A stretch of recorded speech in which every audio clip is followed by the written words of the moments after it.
Hi everyone, it's Jen again. Hope you all had a good week. I debated on whether or not I would make a video this week because, to be honest, I was feeling pretty salty. This week was just a bit frustrating, I guess, for lack of better words. I had some fun doing some crafts. I was taking a break from game development, so making some pins of the ExG chibi characters, making a keychain design that I used a combination of laser cutter and 3D printer,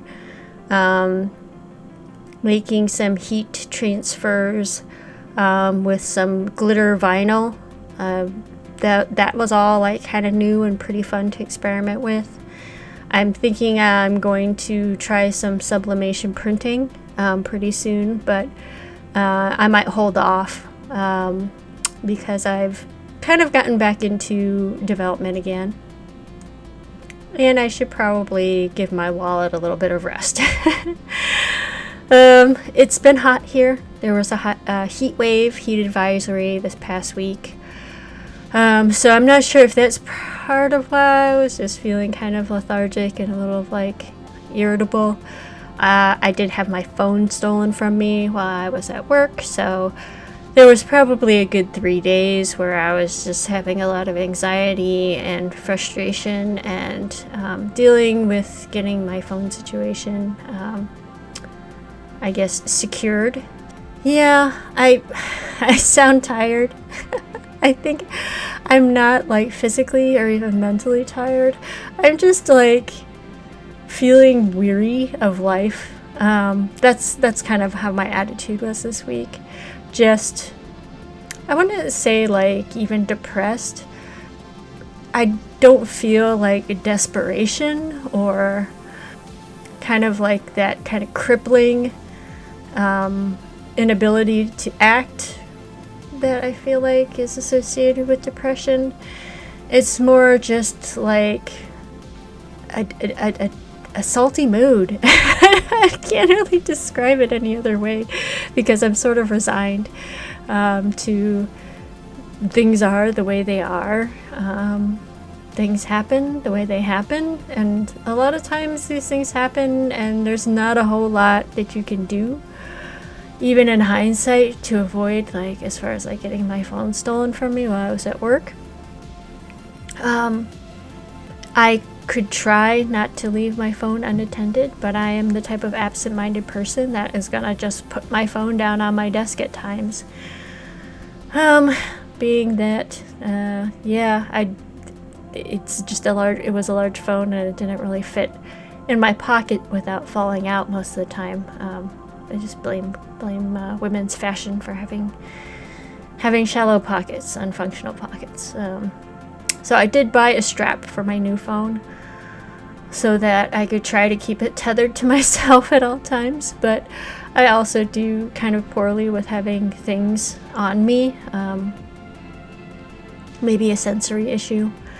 I'm just kind of sensitive to having things on my wrist or on my neck. They kind of agitate me, so right now I've been getting around that by kind of like having it half in my pocket and like tethered to my my employee lanyard. So we'll see how if I can make this a habit. If I can make it a habit to keep it tethered to me, maybe I can prevent this inconvenience from happening to me again. Or maybe I just have to chalk it up to just like misfortunes that happen in life, and at least I wasn't hurt. Nobody that I love or care about was hurt in this incident, so at least we have that. It could have been worse. I have some artwork being shown here. In the last couple days, I've been able to distract myself with working on Aiden's sprite. So I have a confession to make that my original concept for Esperx Guide was that I wanted the player to be able to play as the active combatant this time around, being that in Arcane Dice Wars they're really more just like the advisory role, the leader, the commander type role, and all the other characters that were under your command were tools at your disposal, but the actual, I guess, physical role of the protagonist was that of like kind of like a passive character who was, you know, making decisions for the welfare of the group, but not able to, I guess, physically and actively partake in the combat situations. So there was that like power mismatch. I think on a lot of these types of games that are turn-based or that are not, you know, action type games, this type of role is pretty common. So I wanted to kind of subvert that this time around and make the protagonist the active combatant, and all the other characters would be like the supporting characters that wouldn't be fighting, but would just be there as support. So this was going to create some differences from like my approach to Arcane Dice Wars and the kind of faceless protagonist, that I was going to have the protagonist in Esperek's Guide have a sprite to represent them. And I know that this is going to limit the amount of options that the player has to choose, because I am a solo developer, and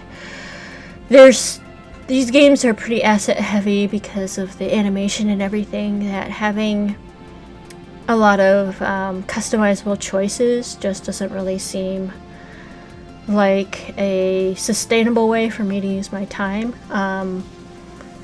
So I decided to limit it to, originally was going to be a protagonist choice between Ember, the female protagonist who is a corporeal fighter, and Aiden, the astral caster, who's going to be like the male protagonist choice. And then because it was going to be very asset heavy load for creating both these characters, I was going to have those characters still play a role in the story despite whether you choose them or not. They would be like the rival Esper. So like if you chose Ember, then Aiden was going to be the rival Esper in the story, and then if you chose Aiden, then Amber was going to be the rival Esper, the kind of person that you're competing against, that you're constantly being like compared to as far as like your growth and performance.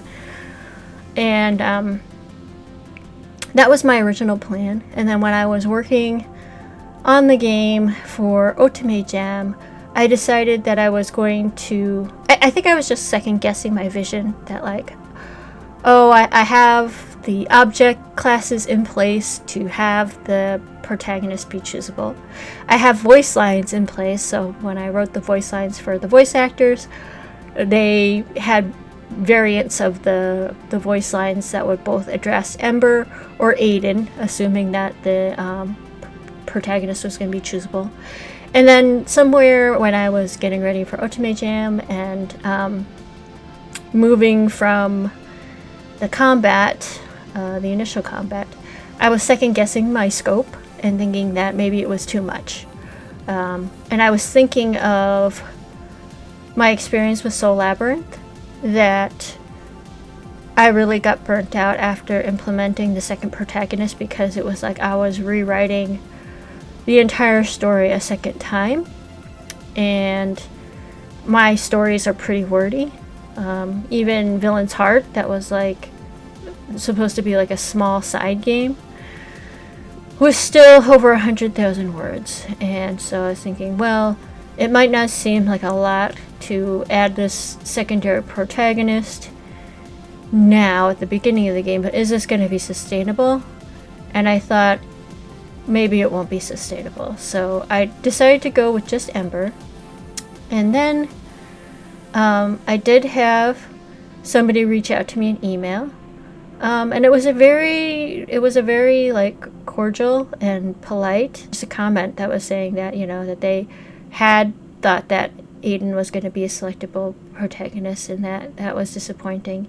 And I decided in that moment that, well, I had all these things set up to implement Aiden as a choosable protagonist, and maybe I kept myself from doing that because I didn't think anybody would choose it.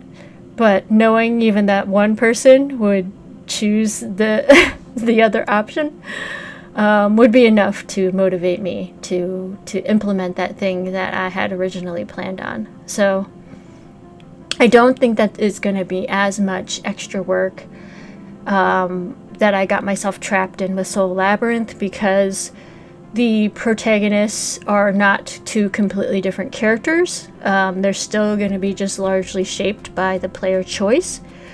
That part's not going to change.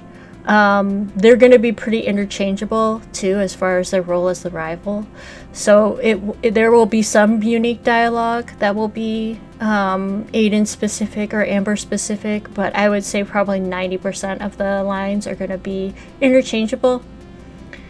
So I think it will be sustainable in the long run, and I think it will give the player more option to say, oh, I want to choose the male protagonist or the female protagonist, and I want to be able to choose the astral caster or the corporeal fighter.